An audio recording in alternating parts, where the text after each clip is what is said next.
Kalau dari menulis aku begitu mulai jahit, saya biasa sambil nyariin laptop.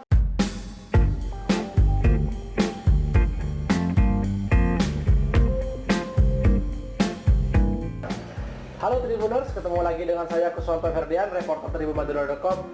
Nah Tribuners, kali ini saya berkunjung ke rumah Mbak Muna Masari. Jadi ini narasumber spesial buat kalian. Beliau adalah seorang terpenis dan juga seorang sastrawan Madura yang pada tahun 2017 lalu mendapatkan penghargaan dari Kompas karena cerpennya yang berjudul Kasultana menjadi pilihan cerpen Kompas terbaik pada 2017. Nah Tribuners, kali ini hal yang ingin saya ulas dari Mbak Muna ini, bagaimana sih Mbak Muna ini cara meracik tulisan itu sehingga tulisannya bisa tembus hingga ke tingkat nasional dan bisa mengharumkan nama Madura. Nah, kali ini saya langsung akan bertanya dengan Mbak Muna. Mbak Muna, bagaimana Mbak Muna mengatur rutinitas dalam pekerjaan sehari-hari dan juga masih bisa meluangkan waktu untuk menulis sebuah karya? Bisa diceritakan, Mbak? Kalau dari menulis aku untuk menyisihkan waktu, biasanya saya nggak kesulitan. Soalnya saya kan nulis itu sambil kerja ya. Nulis sambil kerja? Iya, itu untuk rutinitas. Misalnya kerja saya di dapur itu udah selesai, saya kan sambil jahit kan. Nah, begitu mulai jahit, saya biasa sambil nyariin laptop gitu. Jadi berjalan seimbang antara nulis sama kerja itu seimbang. Jadi nggak ada waktu khusus dalam menulis itu enggak. Oh, jadi sewaktu sampean kerja menjahit juga di sebelahnya ada laptop begitu Pak? Iya, itu data mesin. Tapi itu kan setelah motong. Kalau waktu motong itu enggak, itu harus fokus soalnya. Itu setelah dari proses menjahitnya gitu, baru saya sambil nyalain laptop. Jadi keseharian Mbak Muna ini bisa dikatakan selain profesi sebagai penulis juga penjahit ya? Penjahit. Di kalangan masyarakat sini dikenal penjahit ya Mbak ya? Ya begitulah. Malah Oke. lebih dikenal sebagai penjahit daripada penulis. Oke. Mbak Muna, mulai menulis tahun berapa Mbak? Mulai menekuni dunia tulis menulis ini? Kalau menulis sih sebenarnya saya nggak ingat sejak kapannya, tapi kalau terjun ke medianya itu sejak 2010-2011an lah. 2010-2011 sudah mulai memberikan diri untuk mengirim karya ke media ya? Ke media, gitu ya, mulai gitu.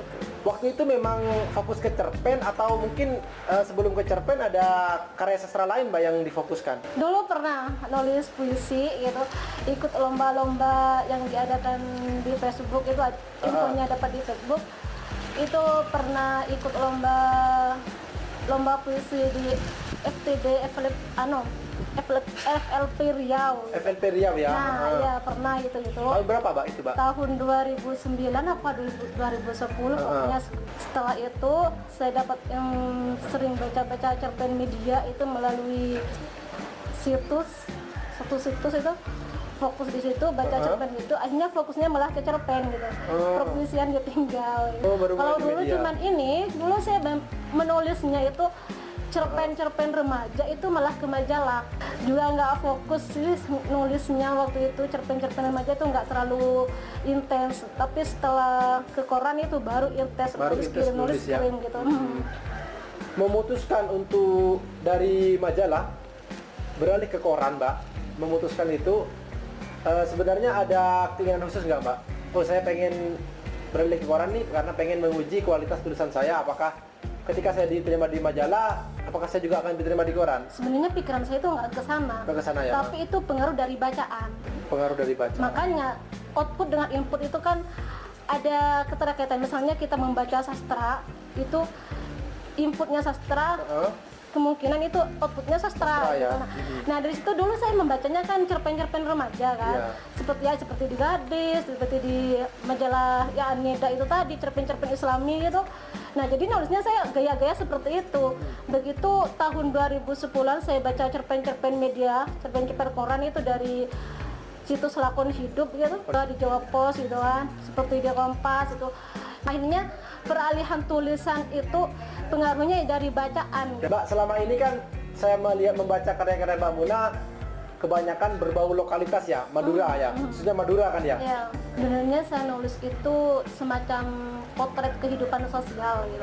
Iya. Artinya saya memotret kehidupan di sekitar saya, apa yang saya lihat itu yang saya tulis gitu. Itu pertamanya membaca cerpennya Mahwi Air Tawar. Mahwi Air Tawar. Iya, itu di Lakon Hidup kalau nggak salah judulnya anak pesisir kalau nggak salah itu di rumah di Suara Merdeka. Ini memotret kehidupan sosial di Madura, artinya di alam-alam sekitar. Kenapa saya nggak membidik kehidupan di sekitar saya gitu kan? Ada timbul pertanyaan seperti itu. Dari situlah saya mulai memerhatikan apa yang ada di lingkungan saya sekitar gitu. Seperti tradisi-tradisi, seperti tradisi Kasurtana gitu kan. Berlatar belakang seorang penjahit tapi juga memiliki kemampuan menulis. Nah, ini kan sekarang yang dipikirkan masalah proses kreatif, Mbak ya. Tentunya kan ada bahan di situ yang dipersiapkan sehingga saat menjahit dan juga menulis itu kan menjadi apa ya, satu pekerjaan yang tidak ribet lah satunya gitu. Tentunya kan pesanan jahitan banyak juga nih kan ya. Kapan itu menyiapkan bahan-bahannya itu? Ya setidaknya saya siapin itu nulisnya itu setelah ada ide matang. Karena gini kan, proses menjahit itu kalau sudah dipotong itu sudah nggak terlalu tinggal mengikutin arus potongan gitu. Artinya itu nggak masalah, artinya sambil mikir ide apa yang akan saya tulis itu masih bisa. Oh, masih tapi bisa, kalau motong pola itu nggak bisa. Nggak bisa. Oh, artinya saat menjahit bisa sambil mikir mesin kan ya? iya. Sambil mikir. Ditaruh jahitannya baru ngetik gitu. Apa bersamaan itu? Karena bersamaan, geser gitu, jahit karena sambil ngetik gitu, jahit sambil ngetik gitu. Itu kan mesinnya kan gini, terus tinggal laptopnya tuh diletakkan di sini. Begitu muncul, ketik, lanjut nulis gitu. Berarti sebelum idemu itu muncul, Mbak Muna sebelumnya sudah memiliki kegelisahan ya yang pengen tulis ya? Sudah ada ide, sudah ada gagasan apa yang saya tulis gitu. Misalkan nih, saya contohkan dulu ya, di Kasur Tanah yang menjadi cerpen terbaik Pilihan Kompas tahun 2017. Waktu Mbak Muna menulis itu seperti apa? Bisa diceritakan nggak? Nulisnya sekitar tahun 2016. 2016 ya, keren itu ya? Iya, 2016. Tapi yang saya ingat itu sebenarnya pertama ada ide itu ketika menghadiri kifayah pernikahan. Itu ada sesuatu yang timbul pertanyaan, ini Surtana sebenarnya artinya apa gitu kan. Kan kadang tradisi itu dilakukan tapi maknanya itu kadang kalau generasi muda itu kan kadang nggak ngerti kan. Ternyata itu artinya Surtana itu artinya tuh kependekan dari Kasuratana gitu. Artinya tuh kasurnya orang yang meninggal. Itu kan kalau proses tradisinya begitu ada orang meninggal, keluarganya itu mengantarkan perabot dapur itu ke rumah kiai kan. Nah, itu yang disebut Surtana sebagai sedekah yang meninggal untuk yang meninggal gitu. Semacam pesangon lah gitu. Jadi itu memang tradisinya orang Madura Mbak? Atau di kampungnya Mbak Muna sendiri? Enggak, Madura iya memang ada gitu. Tentang kan ini kan tradisi Mbak ya, tentunya takutnya nanti ketika sudah ditulis dituangkan dalam cerpen takutnya ada pertentangan, misalkan begitu kan ya, ada kritik lah, bahkan ada juga yang berikan masukan. Nah, gimana nih tips Mbak Muna cara menyiapkan bahan itu gitu? Kalau saya sih cari informasi dulu, terus ini di mana Pak cari informasi itu? Bisa cari ke bagi apa ya, ke sesepuh setelah mengetahui maknanya, oh seperti ini, yang saya gali bukan dengan ide gitu kan. Gagasan itu diracik menjadi sebuah cerita, salurkan dengan imajinasi itu ya jadi seperti itu lah gitu. Keren sekali ya. Oke Mbak Muna, di tengah kesibukan rutinitas, waktu Mbak Muna membaca itu dalam sehari kira-kira berapa jam? Baca buku itu biasanya saya lebih ke novel. Ke novel ya? Sukanya novel Pak ya? Seimbang sih antara cerpen dengan novel, tapi kalau novel itu punya waktu khusus. Biasanya sebelum tidur saya baca dulu gitu. Durasi bacanya seperti itu, nggak menentu durasinya, pokoknya waktunya seperti itu. Tapi kalau cerpen biasanya saya membaca versi digitalnya. Digitalnya ya? Iya, kalau bukan koran ya? langsung, ya kalau bukan ke koran cetaknya langsung, lebih ke ini. Kalau Madura itu kan misalnya Pamekasan, nggak semua media kota masuk kan. Iya. Nah, itu kalau versi digital biasanya saya membaca itu sesempatnya. Misalnya habis sholat maghrib gitu kan, habis ngaji, santai-santai tiduran, buka HP gitu, ya sambil baca gitu, nyari cerpen-cerpen digital gitu. Sebenarnya saya sih ngalir aja, pokoknya dari proses itu, dari proses menulis itu saya awalnya yang pastinya dari membaca gitu. Membaca Pak ya? Waktu SD saya kan berhenti kelas 6. Berarti SD kelas 6 Pak ya? Kan. Nah dulu kan awal 90-an kan.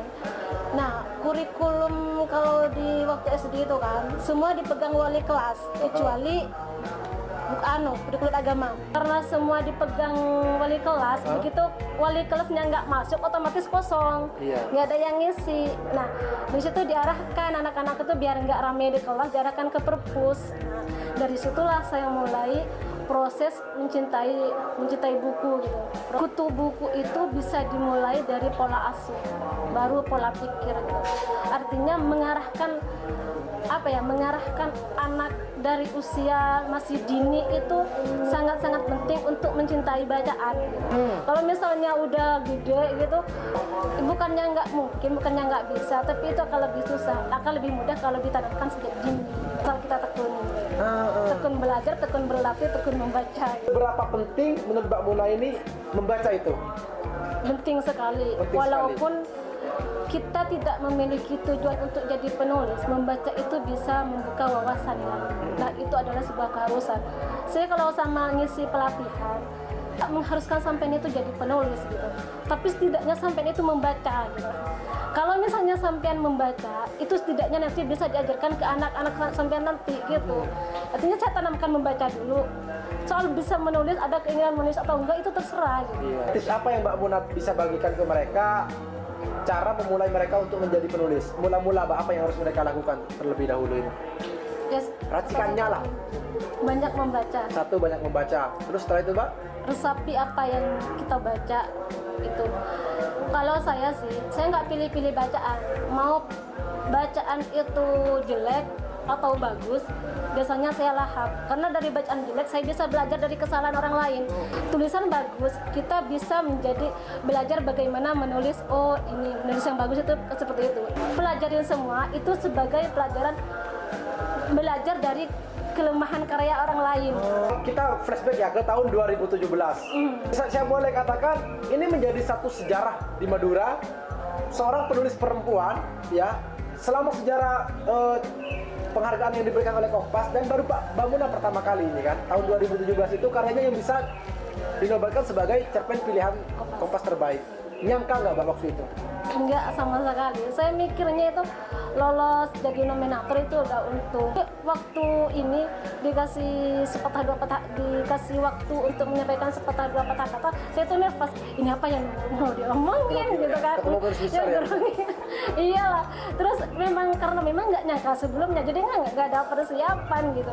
Kalau misalkan Mbak, pembaca yang mungkin katakanlah masih suka mulai membaca ya, mereka itu juga banyak menyangka bahwa Kasultanah itu malah justru konflik dari apa yang dialami Mbak Muna sendiri gitu. Maksudnya Mbak Muna pernah mengalami hal itu, ternyata tidak Mbak ya, itu bermula dari Mbak Muna datang hajatan begitu ya. Misalnya saya nulis itu ada kembang pengantin gitu. Kembang apa? Kembang pengantin. Kembang pengantin nah, ya. Itu kalau nggak salah di muat tabloid Nova.